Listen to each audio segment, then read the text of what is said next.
You know, I thought the Minecraft movie trailer was gonna be the worst piece of gaming related news we got over the past few weeks. And, honestly, Sony managed to do something worse. The PS5 Pro was revealed a couple days ago, and it is a very impressive piece of machinery. I mean, I'll give it that, but I I honestly I thought this was a joke at first. I really did. The PS5 Pro launching at $700 USD, no disk drive, no stand, is absolutely insane. Is it a more powerful version of the PS5? Yes. But is the PS5 already a very powerful piece of machinery that needed this upgrade? Not really.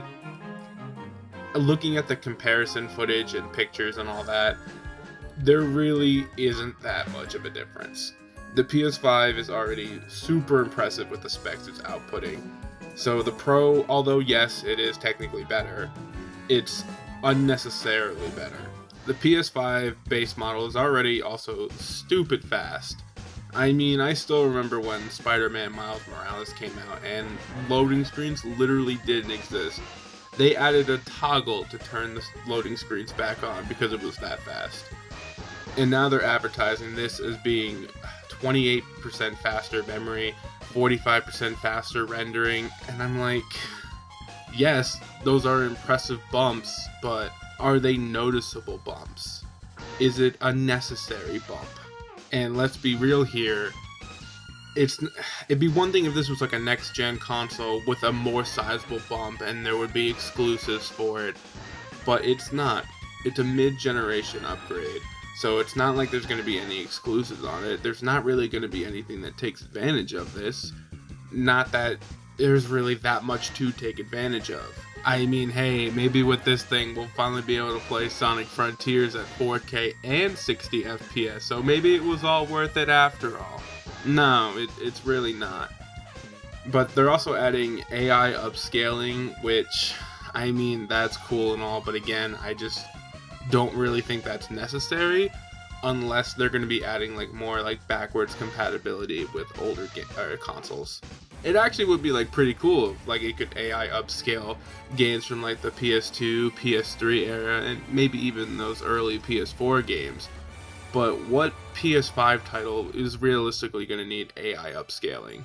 When they showed off footage of Horizon Forbidden West running on the PS5 Pro, yes, this does look absolutely spectacular. But you know what? It already looks spectacular on the base PS5. I mean, I played this game on the PS4 and I thought it still looked really good there. Albeit, there was a lot of fog.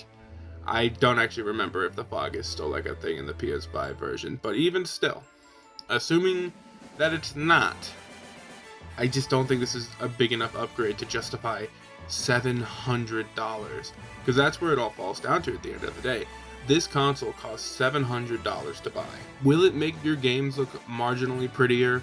Yes. Will it make them run marginally faster and smoother? Yes, I guess, but is it worth paying $700 for?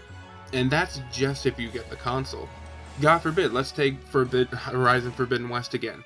I bought that game physically. If I owned a PS5, I would have bought it physically there too. But if to play it on the PS5 Pro, well, that's digital only, unless you want to spend another $80 on a physical disc drive.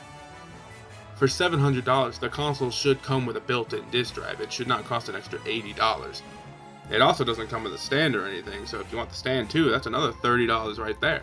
So at this point, to get the full package, you're looking at over $800. I genuinely think the PS5 Pro is one of like the most anti-consumer video game consoles we've ever gotten. And I already kind of thought that about this current generation as it is. I mean, the Xbox Series X and the base PS5 with the disc drive were already pretty expensive as it was. But I mean, well, what are they, like $500? I think I could be okay with that. I could sleep at night spending $500 on a Series X.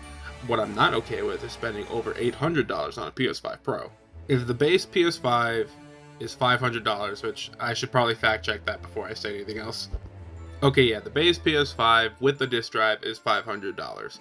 That's a fair enough price. I mean, it's a little pricey, but you know what? That's fine. I'm willing to accept that.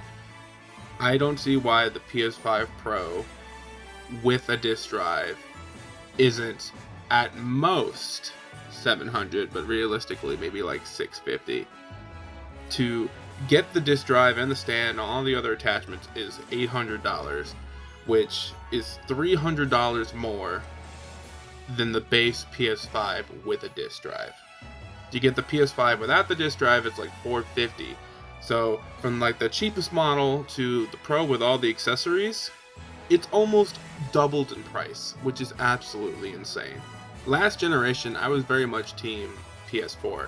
I thought the PS4 was a much better value than the Xbox One. I thought it had better exclusives. I thought in general, I always recommended the PS4 over the Xbox One. But this generation, I haven't actually dipped in yet. I'm still on the PS4, and before this announcement came out, I was getting ready to finally make that leap to the next generation. But I still hadn't decided between the PS4 or the PS5 and the Xbox Series.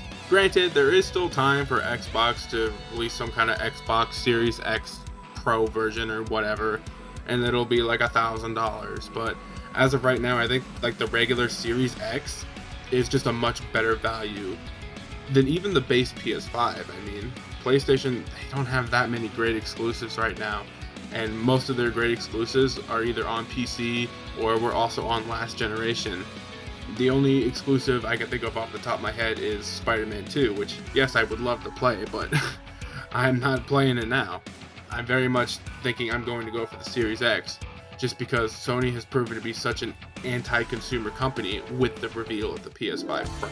I won't act like Microsoft doesn't do anti-consumer things. They do it all the time, but at least in terms of the gaming market right now, the Series X just looks like a much more viable option.